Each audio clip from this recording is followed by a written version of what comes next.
भगवान बुद्ध की जन्मस्थली उत्तर प्रदेश का सिद्धार्थनगर जिले का एक छोटा सा कस्बा डुमरियागंज। केवल डुमरियागंज तहसील ही नहीं बल्कि पूरा सिद्धार्थनगर जिला ही उत्तर प्रदेश के सबसे पिछड़े हुए जिलों में शुमार होता है। डुमरियागंज और पूरे ज़िले के हालात ये हैं कि यहाँ पर कारोबार का कोई साधन नहीं है। लोग केवल खेती पर निर्भर करते हैं, जिसकी वजह से यहाँ पर पलायन और बेरोजगारी की समस्या हमेशा बनी रहती है। डुमरियागंज और सिद्धार्थनगर ज़िला नेपाल बॉर्डर से सटा होने की वजह से अक्सर तस्करी के मामलों में सुर्खियों में बना रहता है। राप्ती नदी की वजह से बाढ़ की समस्या हमेशा यहाँ पर बनी रहती है। इस साल भी बाढ़ ने यहाँ के बहुत सारे इलाके को अपने चपेट में ले लिया था। यूँ कहने को तो डुमरियागंज लोकसभा सीट भी है और विधानसभा सीट भी, और यहाँ से बसपा, सपा, बीजेपी और कांग्रेस सभी के विधायक और मेंबर पार्लियामेंट चुन के आते रहें, मगर जब बात विकास की जाए तो यहाँ से चुन के आने वाले सभी नेता मौन धारण कर लेते हैं। यूँ तो ऐतिहासिक महत्व वाले इस ज़िले को टूरिज़्म का गढ़ होना चाहिए था, मगर टूरिज़्म तो दूर की बात है, यहाँ की खस्ता हालत को देखते हुए लोग रोजी रोटी के लिए यहाँ से पलायन करते हैं, जिसमें दिल्ली और महाराष्ट्र प्रमुख तौर पर सामने आते हैं। लोगों की आजीविका का एकमात्र साधन खेती है, मगर हर साल आने वाली बाढ़ की वजह से यहाँ का किसान बेहद ही बदहाल है। सरकार की तरफ से हर साल हजारों वादों और मुआवजे का ऐलान किया जाता है, मगर जब आप ग्राउंड पर जाकर देखेंगे तो केवल जीरो नज़र आएगा। बात अगर पढ़ाई के मामले में की जाए तो इस इलाके में एक भी बड़ा स्कूल या कॉलेज नहीं है जिसे शिक्षा के पैमाने पर आप ए ग्रेड का कह सकें। ठीक वैसे ही जब बात सेहत सेवाओं की होती है तो डुमरियागंज अपनी बेबसी पर खून के आंसू बहाता है। अगर बात राजनीति की करें तो डुमरियागंज उत्तर प्रदेश की उन गिनी चुनी विधानसभाओं में से है जहां पर 2012 में पीस पार्टी का विधायक जीता था।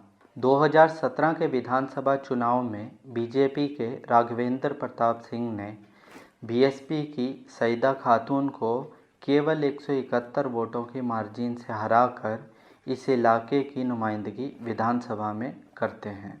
अगर बात ऐतिहासिक तौर पर इस जगह की जाए तो बेगम हजरत महल जब नेपाल गई थी तो उनकी सैनिकों की टुकड़ी इसी डुमरियागंज में अमरगढ़ ताल पर रुकी थी, जिसकी बाद में अंग्रेज़ों की भारी भरकम सेना के साथ लड़ाई हुई थी, जिसमें बेगम हजरत महल के बहुत सारे सैनिकों की मौत हो गई थी। ठीक इसी तरीके से मुंशी प्रेमचंद ने यहीं के सरकारी स्कूल में 7 साल तक पढ़ाया है। अगर डुमरियागंज इलाके की आबादी की बात की जाए तो 2011 की जनगणना के हिसाब से यहाँ की आबादी तकरीबन 30,000 के आसपास है, जिसमें से 54% आबादी हिंदू और 43% आबादी मुस्लिम हैं। बाकी आबादियों में दूसरे धर्मों के लोग रहते हैं, जिसमें एक बड़ी गिनती बौद्ध धर्म के अनुयायियों की है। अगर बात डुमरियागंज विधानसभा और तहसील की आबादी की जाए, जिसके तहत 419 गांव आते हैं, तो यहाँ की आबादी आधार एस्टीमेट 2021 के हिसाब से लगभग 4,75,000 के आसपास है। यहाँ के मर्द और औरतों के रेशों में भी बहुत बड़ा अंतर नहीं है। तहसील की आबादी के हिसाब से यहाँ पर 60% आबादी हिंदू समुदाय, 38% आबादी मुस्लिम समुदाय से ताल्लुक़ रखती है। ख़ास बात यह है कि यहाँ पर दलितों की भी एक बड़ी आबादी 15% आबादी रहती है। सबसे हैरान करने वाली बात तो ये है कि डुमरियागंज की केवल 8% आबादी शहरों में निवास करती है और 92% आबादी आज भी गांव में रहती है। अगर आबादी के रेशों को और आसानी से समझना हो तो इसे हम लोग इस प्रकार समझ सकते हैं कि हिंदुओं की आबादी में एक बड़ी गिनती ब्राह्मण, ओबीसी और यादव समुदाय से ताल्लुक़ रखती है। इसके अलावा दलितों की भी आबादी अच्छी खासी है। अगर बात मुस्लिम समुदाय की जाए तो इस समुदाय में खान, मलिक और अंसारी बिरादरी की गिनती बहुत ज़्यादा है। अगर बात आज़ादी के आंदोलन की करी जाए तो डुमरियागंज के बयारा गांव के निवासी मौलवी बिस्मिल्लाह के 4 पुत्र थे, जिसमें से 2 बेटे ऐसे थे जो भारत की आज़ादी में पूरी तरीके से समर्पित थे। एक का नाम काजी अदील अब्बासी और दूसरे का नाम काजी जलील अब्बासी था।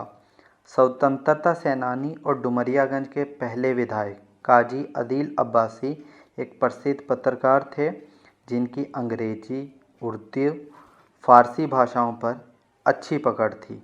शिक्षा पूरी करके वो अपनी कलम लेकर जंग आज़ादी के मैदान में कूद गए, जिससे अंग्रेज भी बेचैन हो गए थे। महात्मा गांधी के अहिंसा और असहयोग आंदोलन में अहम किरदार निभाने वाले अदील अब्बासी जमींदार समाचार पत्र के संपादक थे। काजी जलील ने लखनऊ आंदोलन का नेतृत्व किया था। तब पंडित जवाहरलाल नेहरू ने कहा था कि मुझे ऐसे नौजवानों पर गर्व है, अब भारत गुलाम नहीं रहेगा। काजी जलील स्वतंत्र भारत में उत्तर प्रदेश विधानसभा के सदस्य, मंत्री और अंत में डुमरियागंज लोकसभा सदस्य बने।